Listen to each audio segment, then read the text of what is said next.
Thank you everyone for joining us today.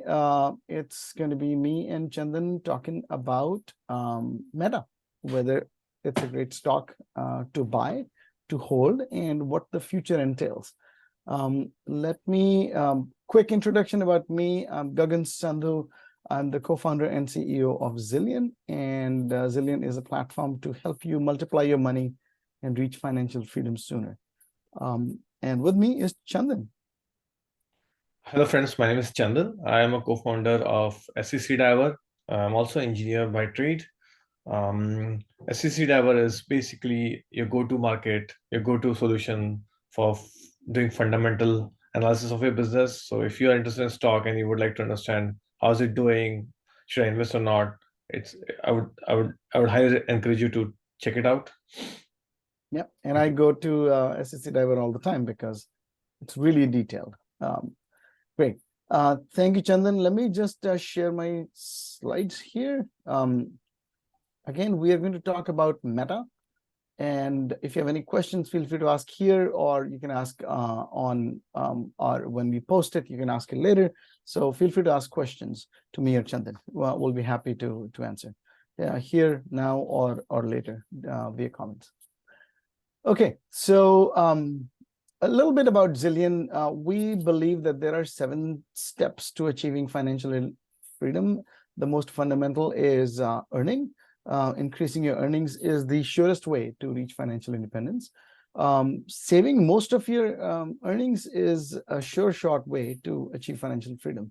And investing those savings, ideally, in appreciating assets like stocks or maybe some real estate, is a great way to do that.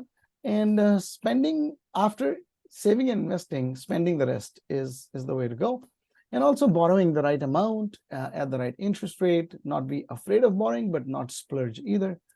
And also planning, doing it all like a professional. And after you have accumulated enough wealth, protecting is also important. And we at Zillion help you do all of these on our platform. And all this is based on over a decade of research that we have done. And how Zillion helps? We help you improve your 401k through our 401k optimizer product. We help you track your budget for all different things so that we can show you whether you're on track for financial independence or not, and how each of your goals will actually impact your journey. And also, if you're renting, you want to buy a house, we have tools for that. How much to save for emergencies, whether to invest in stocks or real estate, how much to invest in real estate, and whether it makes sense to actually get on that deal. We have tools for that. And not just that, and also we have tools to help you pick the right stocks. We have created an algorithm that helps identify growth stocks that have a bright future and are likely to grow in the future. Not just that, we actually created and patented what's called money score, which is a better way of looking at all your money rather than credit score. Credit score only measures how well you manage the money that you borrow, but money score really measures how well you manage the money that is your own, that is not borrowed. And not just that, we also have a tool to help you navigate your debt. Debt is not evil. We help you actually distinguish between good debt and bad debt. And also we provide mentors, people like myself and Chandan are available to answer your questions. If you're like, hey, this neighbor of mine is saying I should buy this coin or this stock or this real estate, is this a good deal?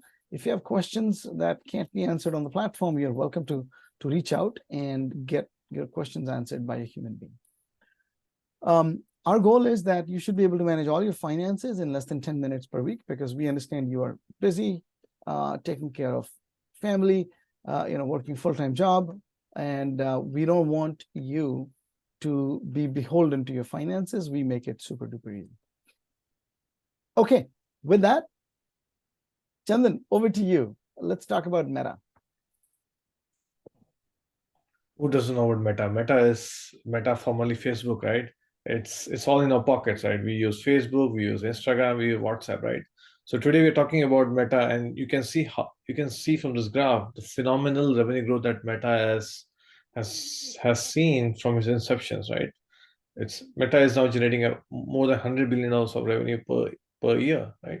Uh, it had massive growth, like quarterly, yearly over year growth, and it's still growing. Even it's almost like a $800 billion enterprise, right? It's still going at 23% healthy rate in the last quarter. That's phenomenal. Yeah, and I do want to note that last year was scary for Meta. You can see actually the revenue had declined. Actually Q1 and Q2 of last year, American economy had shrunk, and if you factor in inflation, it probably had shrunk a decent chunk. And you could see it in the revenues of Meta and Google and many other companies. But it seems like they have found their stride again. 23% growth at 120 billion in revenue is impressive. The key question, which we will tackle, in the next few slides, is it sustainable? Yeah, I think I want to add, like the reason it's red is also because 2021 was an amazing year for every tech company. It was high growth, as you see in the chart, as you see in the bottom chart after it. So it's not a good comparison, and that's why I guess the revenues slow a little bit down. But I think to maintain those revenues and still grow in the next year, it's just amazing. That shows you the power of the network. Yep.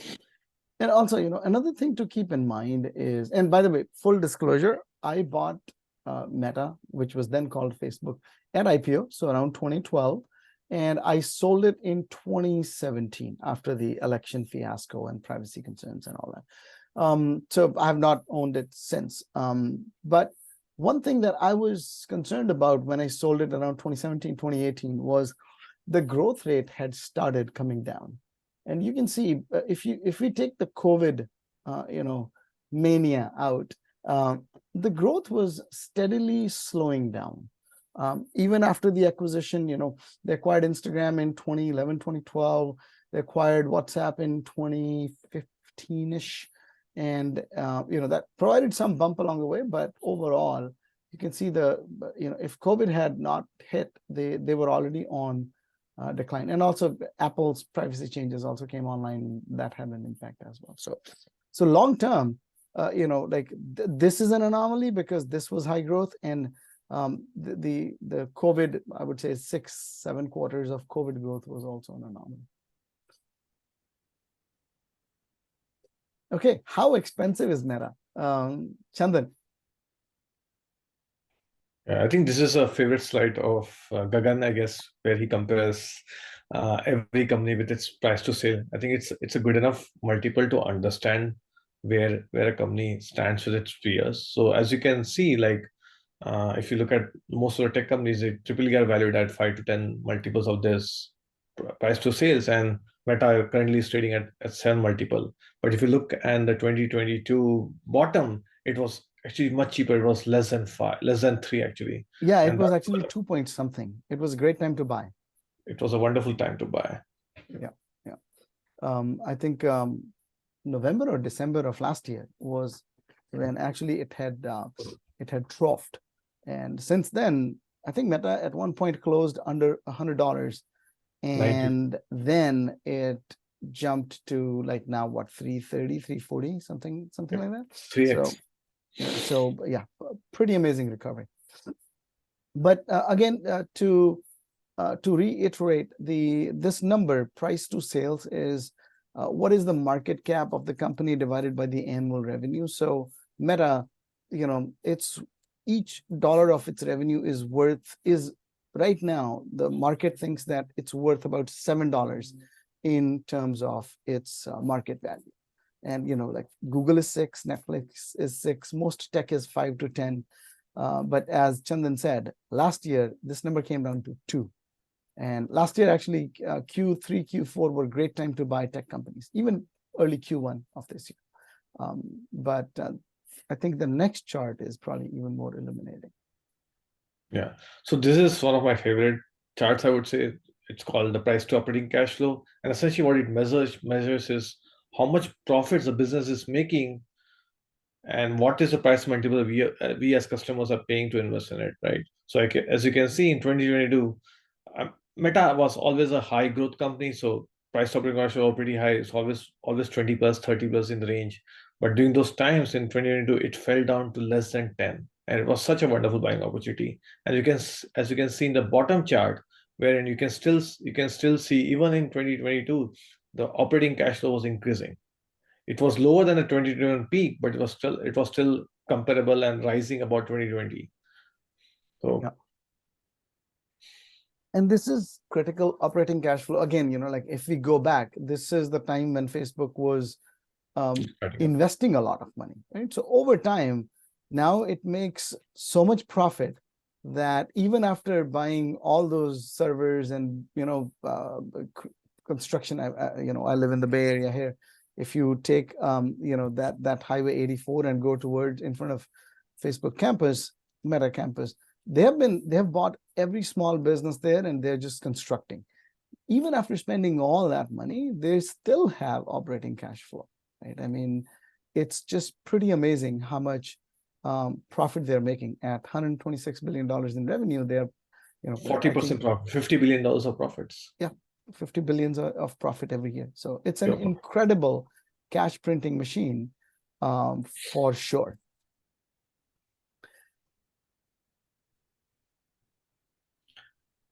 And this is just a trend that I wanted to showcase that everyone can see on scdiver.com. Essentially, what you can see is like the reason market, and probably we'll cover that more later, but you can see how the price to operating cash flow multiple reduced from 30 to 6 in 2022, and how the operating cash flow still maintained at $50 billion rate. So that's what this shows. Yeah. And second. So, again, this is the number we were, talking about, 50 billion. It was last year, it was 57 billion, but last year was, 2021 was 57 billion, but 2021 was weird. I think we can discount that. But a company making 50 billion in profits, 50 billion is more than the market cap of, I would say about 90% of the maybe even 95% of the companies, right? I mean, that's how much profit they're making. So wonderful business. Okay, tailwinds. This is something. Meta has a virtual monopoly, huge user base. I mean, I was reading, and we will discuss these metrics. Worldwide, there are 4-something billion smartphone users. Meta has 3.96 billion users across their applications. So they pretty much have a monopoly on how you interact with other people, whether it's family or friends. Yes, there is Snapchat. Yes, there is, a few others, but literally, Meta has a monopoly. And they can, like increase ad prices, right? Because also their ad engine is actually very good. Their ability to target is really good, so they can do that. Which I talk about here, like, they have best business owners. Whenever I talk to, and as a founder, I talk to a lot of people. They swear by how good Facebook's marketing engine is, their targeting engine is. We haven't tried it yet, but we might. But at the same time, especially the small businesses, somebody selling something in their town or something unique, they swear by Facebook's ability to present the right ad to the right person. And I think that comes from scale. When you have 4 billion customers and almost everything, they're not a privacy first company.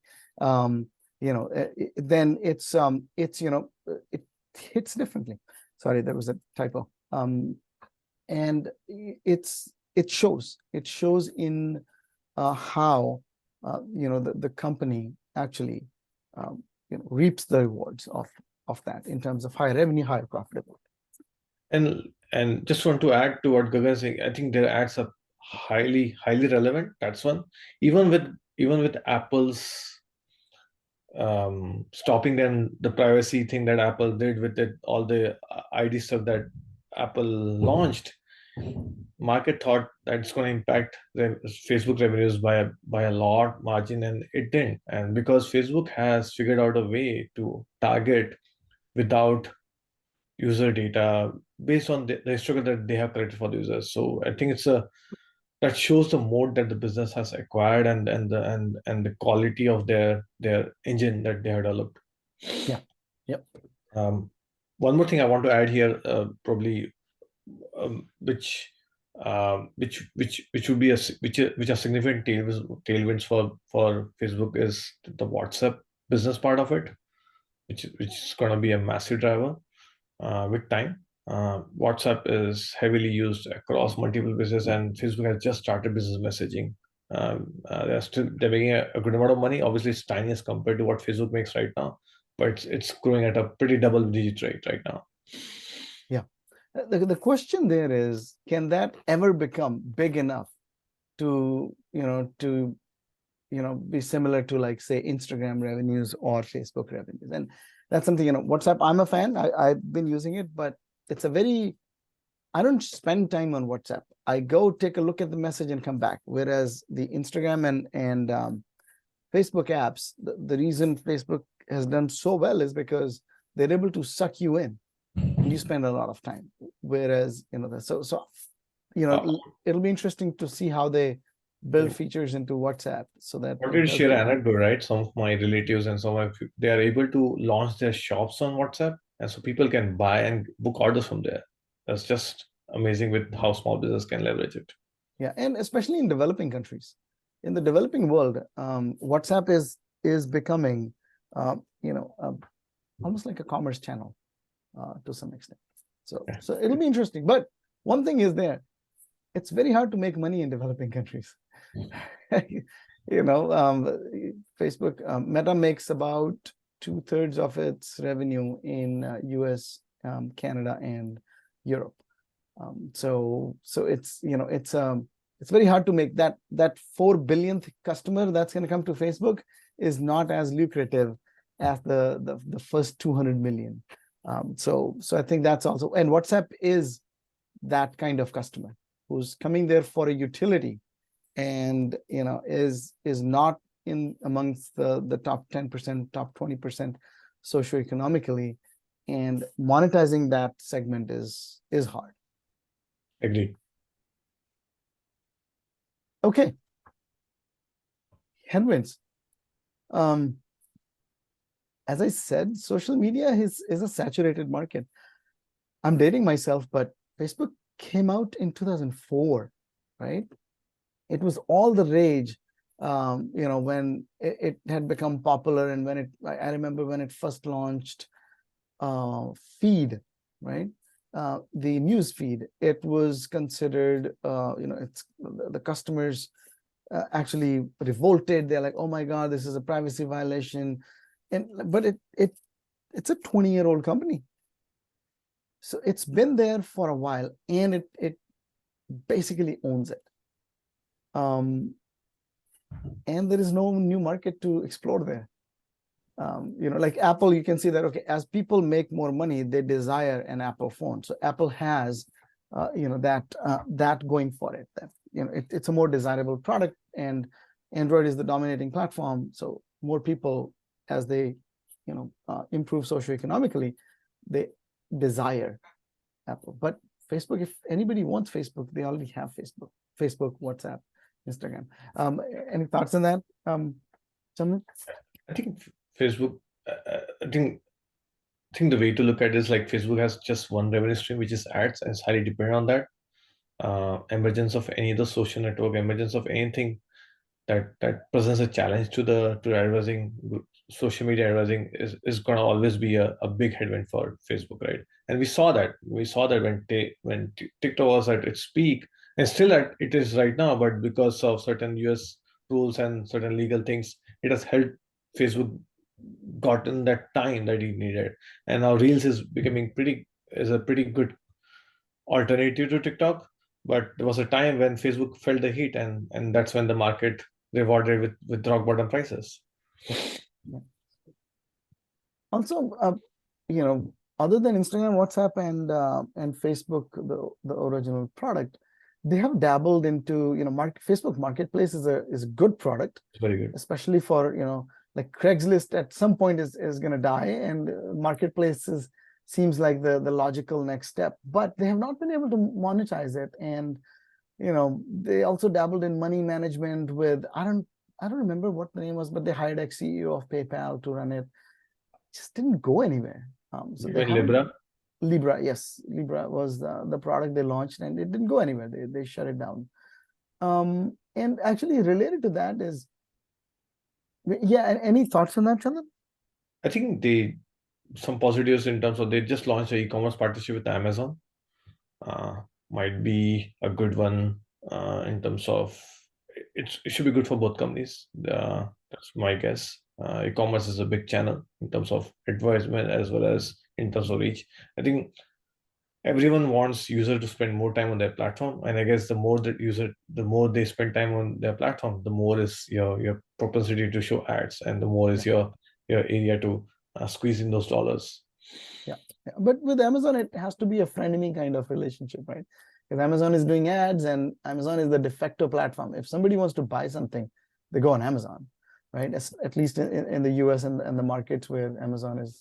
So that has been the win for from Facebook, right? The way the UI, the way it's defined, everything will happen on Instagram or Facebook. No need to go to Amazon. The buying is that's what I've been reading about it, but I haven't seen the experience myself. But that was the most surprising part of how Zook called it out. Yeah, and when I worked at Square, we were also trying, in the Instagram one-click checkout and all those things. All those things are fine, but the other thing is nothing is as lucrative as the ads dollar, where the margins are like 90%. Oh yeah. Right? If you're talking about commerce, you have to live with 5% margins, right? And it's a very different thing. And you have to make Amazon or Walmart like revenue to be able to make a few tens in maybe 10 billion in profits. And it seems like the scale to reach there would be very hard from Facebook's perspective. Yeah, I think so. In this case, I think no one doubts it. I think it's an incremental opportunity versus a massive opportunity. It's more of incremental dollars that they would earn. It could be the referral revenue, or it could be the sales revenue that they could get in terms of referral. That would be the thing. But the beauty is like the customer stays on the platform. Yep. Also, I meet a lot of people who are either currently at Meta or they have worked in the past, and there is a lot of turmoil, a lot of confusion. It seems like this is the first time Facebook has really hit a speed bump. There have been concerns about privacy concerns, and IPO was botched, and their mobile launch was not great, and all of that. All those were in the past, but their revenues and user growth just kept going. This is the first time that they have really hit a rough patch, and the turmoil that I hear from current and ex-employees is really, really great, in terms of great in the sense that very high level of turmoil, a lot of reorgs, very frequent reorgs. And it seems to me, I've been in business 2 decades. It seems to me like a company with less of a direction at this point. That's what it seems like. I don't know if you have come across any anecdotes, Chandan. I don't have much visibility into it. The only thing that I know is like Mark Zuckerberg came up with this like being more lean and being more year of efficiency. year of efficiency thing. So he's cutting down on managers. He's cutting down. It's just everyone should be ICs, and that's how I've been hearing more of. Some of my friends have been converted from managers to IC. That's what I can say. But yes, I think the last 7 months or 2022 and onward, it has been in general bad for the tech industry. A lot of layoffs. So the morale as such is down. But some good news here, right? For the last 2 months, I've seen a lot of Meta ads coming back to hire people. So they were not there until now, and I'm seeing a lot of opening positions, hiring. It's not so it seems like they're back in the market, hiring a lot of people. Yeah, and as I said here, like Mark is a really ambitious guy, and he continues to steer Meta in a really good way. And let's hope he's able to overcome the turmoil. But the turmoil is very high right now, and And the way I see it is great companies and great leaders, they're able to set the direction and set kind of the true north, so to speak. And then, people kind of self-align with that and do great things. And when there is lack of that, like for instance, even the employees that I've talked to, they're like, we don't know what's going on with the metaverse. And we'll talk about it a little more there as well. That, like if metaverse is the true north, which according to Mark it is, because he changed the name of the company, the ticker price, you name it. He's gone the whole 9 yards for this. It doesn't seem like the employees are aligned with that. And ultimately, the work is done by the rank and file people. And if they are like, I'm not sure, how is that going to be accretive? It's a bit of a question for me. I think Mark Zuckerberg himself is a headwind or tailwind, the way you look at it. He sets the path, I would say. So it all depends on how the bets plan out, and we'll see. We'll see. We'll see. That's how it is. Until now, yes, he has done good. The history record is good. And also, TikTok has emerged. There's so much talk about banning TikTok. I have my own views on that, but TikTok has taken share away from Instagram. As you said, Reels is doing better, but it came out of, well, not came out of nowhere. It's been going on for 6, 7, 8 years now. So Facebook was just slow to capture that market. Exactly. And that's a challenge with like the internet companies, right? Tomorrow, computer can come out of nowhere, and then and that's the risk that people perceive. Hopefully, Facebook got the time to act and build Reels and launch it out soon and test things out. But you never know. With software, you can scale very quickly, which means your competition can also scale very quickly. If your product is great and going from 1 million to 200 million users, you can spin up more hardware in Google or Amazon platform and just do that. So, I think that's what TikTok has done, is they scaled very quickly and kind of caught Meta by surprise. This is what I was saying, that 4.3 billion smartphone users worldwide, and 3.96 already use Meta. So, and the 4.4 billion customer is going to be a marginal farmer in Africa or South Asia, and they're just not going to be as lucrative. Most of the people who have the money to spend are already on Meta. So this is a huge headwind for Meta, just by the nature. Well, actually, in a way, if you look at it, this is testimony to how good they are. Everybody who is online has a Meta account. Yep, their services are just available everywhere. Average revenue per user. Chandan, you want to talk about that? Yeah, this is where I think probably Gagan alluded to this earlier, right? Like Amazon, Meta makes a hell lot of money in US and Canada. As you can see, per user, they're making $56, right? In the last quarter, they made $56 per user, right? While in the rest of the world, it's a meager $4, right? And I think that's what Gagan was alluding to, right? Like development, yes, there's a huge chunk of population that can come in, but the amount that Facebook generates from the new base is pretty low, right? Even in Europe, it's like just less than $20. So there is a big possibility of a revenue increase once those companies become developed, but that's a long way to go. Yeah, and countries develop slowly. No country becomes a mega successful thing in 10 years. Countries develop slowly, and companies want to grow faster. The other thing is, if your ARPU, average revenue per user, is lower in the rest of the world, your costs are pretty similar. So this is the good and bad thing about software. To serve a customer in US will cost you the same as serving a customer in Ghana or Kenya. It's the same, right? It's the same software costs, operating costs, and all that. Might be even more, depending on how remote it is. Exactly. I know Facebook got into fairly expensive deals in India, with the telecom operators to provide better, and I think they got chased out of that. But those are not, those are not cheap. Actually, it might be more expensive to serve a customer in South Asia or Africa or something like that. Whoops. There is some. Let me see here. Sorry, minor glitch here.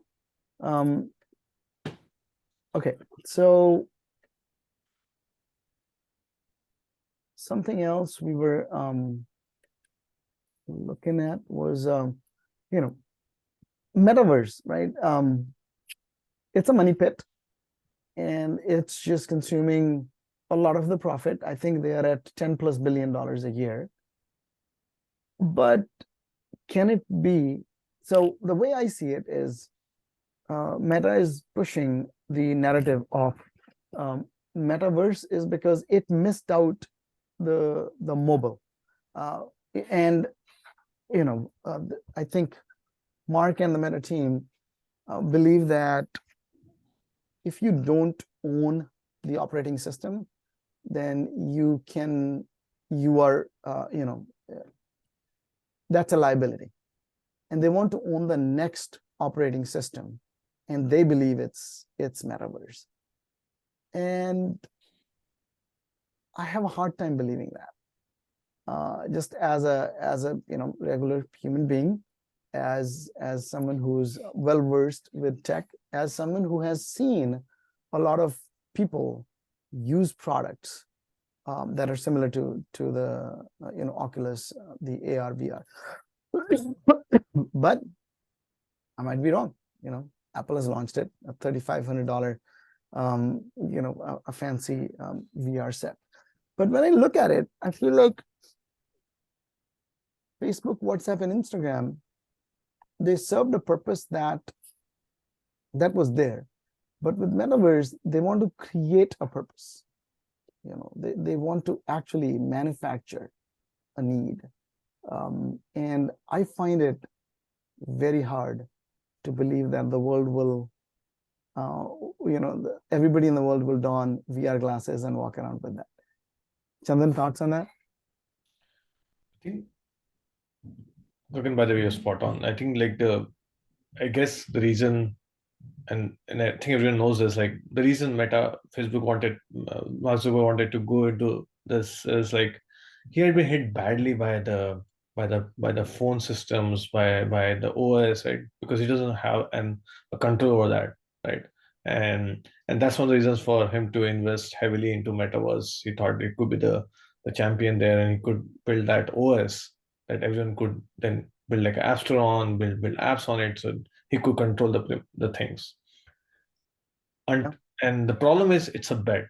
There's not many practical applications for it. The good thing for Meta is other companies have started investing in that, but they are not spending crazily as what Meta does. So we'll know it. I mean, we'll know what we don't know what's out there in the future. But as investors, it's like you're throwing your money somewhere and without any rewards, and that has been a big challenge for Facebook or Mark Zuckerberg to explain to its investors. And one the and the other reason is like people, given Mark Zuckerberg owns 60% rights to 60% ownership, voting ownership of Meta, he can change the direction, and shareholders feels their voices are not being heard, and so it's been a challenge. So, recently has shown some empathy for its shareholders, I guess. Yeah. But in general, I guess that's the genesis by which Facebook said we're gonna invest more in Metaverse. That's the future, right? We want to bring people together, but more in a different world, even though they are far away from each other. Yeah, but this future is they are trying to manufacture the future, right? I mean, we'll see. And the reason I'm a little skeptical of that is the people who own the VR headsets in my circle, whether they're young or slightly older, they use it, but the novelty wears off quickly, and then it's just sitting in a drawer somewhere. And it's not that people are not using it to do the work, to play. It's, yeah, I mean, when they got it for the first 2 months, it was fun, but then it's the toy that they kind of got bored of. Exactly. It's a fun gizmo device right now for people to try. There are certain definitely good use cases like education, games, let it work, but we need to see where are the other applications that will come out. Exactly. And it's $10 billion a year. What else can be done? And the other thing is, if this was going to be so good, then if we remember the smartphone launch, like, it was not that people couldn't put their phones away. Like, it was a natural thing. And even with Facebook and WhatsApp and Instagram, like, as soon as those products launched, people just gravitated towards them. That's not happening with the metaverse thing. So okay, but it's a founder-led company. Founder-led companies generally do better than non-founder-led companies. So I would still not bet against them, but there are warnings. But founders are able to pull rabbits out of the hat all the time. This could be another one. And this is, Chandan put the numbers together, the bleeding in metaverse, they add up. Yep.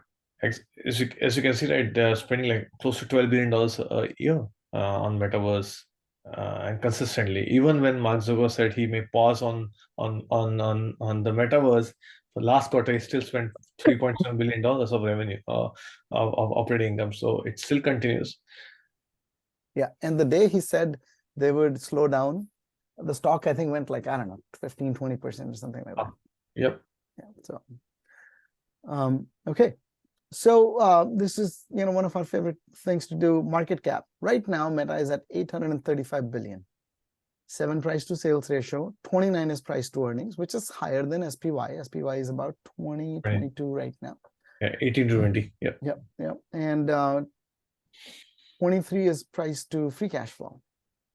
And growth rate, if we average it out, it's growing slowly. So this is market always gives you the the valuation based on what everybody knows at this time. If we look at a slightly pessimistic scenario where price to earnings is rationalized a little bit, then the market cap could come down to 600 billion and sustainable there. Like they continue to grow at 3% per year. No new markets. This assumes that metaverse is going to be a dream or a hobby or a niche product and not really a big thing.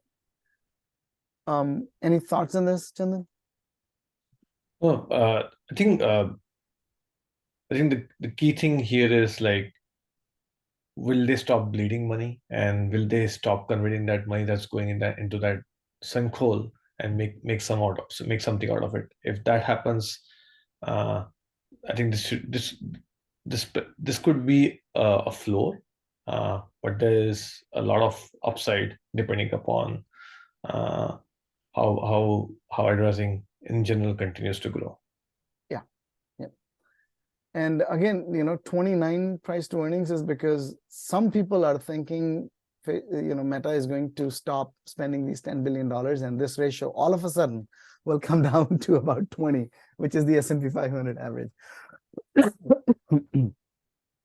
Okay, and if we go a highly optimistic scenario, right? They dominate the metaverse. They continue cost cutting. Then the valuation can be higher, as high as the next, let's say, 3-4 years, $1.4 trillion. And also they do some targeted acquisitions. I don't know what those are right now, but they have been good with that. Google and Facebook have been the best in terms of acquiring small, young companies and then making them into large products. And slightly higher long-term growth, if I assume at 5%, then I can see them, becoming more than $1 trillion again.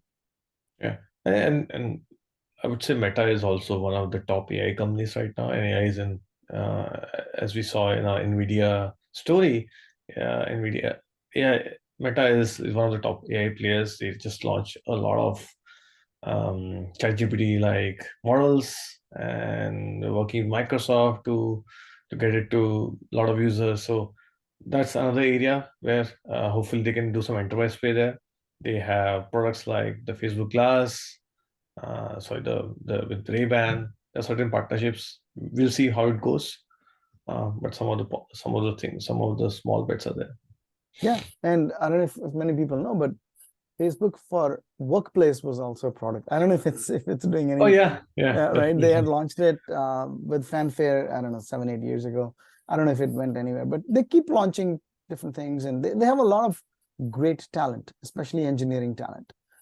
I've been observing them since 2007-8 when I met with some of the people at conferences, and great engineering talent. They can actually build a lot of stuff, but can they build something that is close to the success of Facebook, WhatsApp, and Instagram? That's yet to be seen.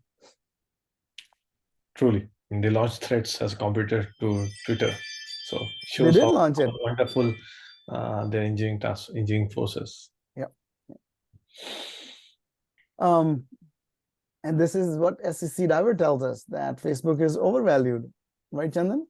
Yeah, so this is more of a backward looking. This is like looking back at your rear mirror and understanding how the business is turning. So this is more based on that. So as you see, Meta is it's in the range of $225 to $350. So it's still, I would say, in line. But as investors, you want to have some margin of safety, and that's when we're trying to say that it's a little bit overvalued. And so $240 could be a wonderful price to pay if you had to buy the stock. And we saw it went to $90, right? So it was a wonderful buying time some time back.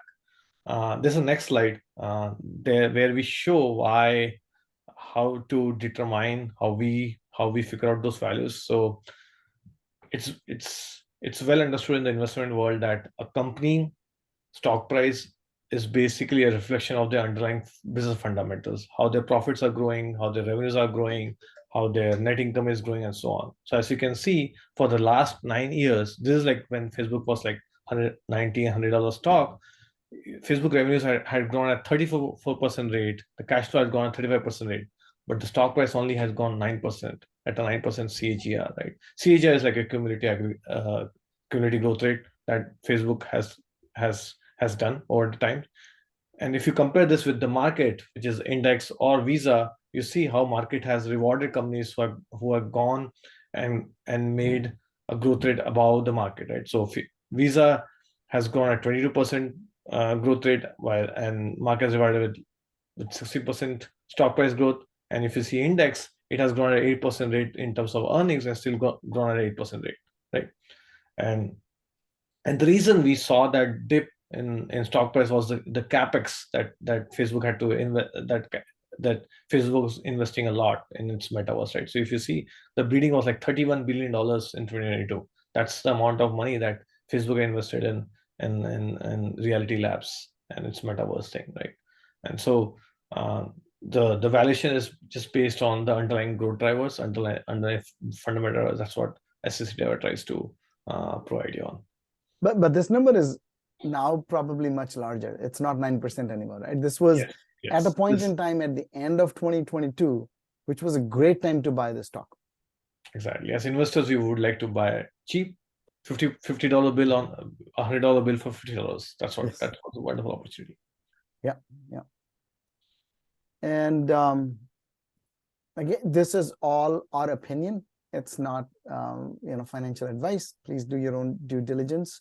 Markets are always volatile, and please do your own research.